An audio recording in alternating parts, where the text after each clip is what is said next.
अब जनी जाति सबके नाचो के पैंचा लागल लगली। गांव में पैंचा उधार होइ छलिया या फिर शादी ब्याह में जेकरा जे लेनी देनी रहल, जनामो देखाई में भेले या विभिन्न प्रकार के विध बाध में जेकरा जे देने रहल ओकरा उ देलक, ओकर लेनी देनी के पैंचा तो लगे छलिया।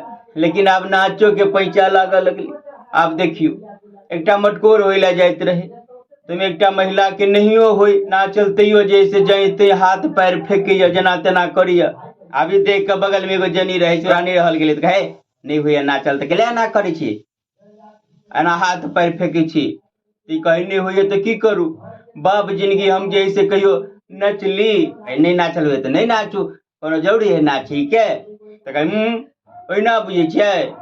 जकरा बेटा के बियाह रहे तकरा दिसन इशारा करत कहलके ये हमरा पहले से कहे छलिया कि तोरा बेटा के बियाह में कते नाचल रही हो, तोरा बेटा के बियाह में तो तोरो जैसे हमरा बेटा के बियाह में नाचब पड़तू।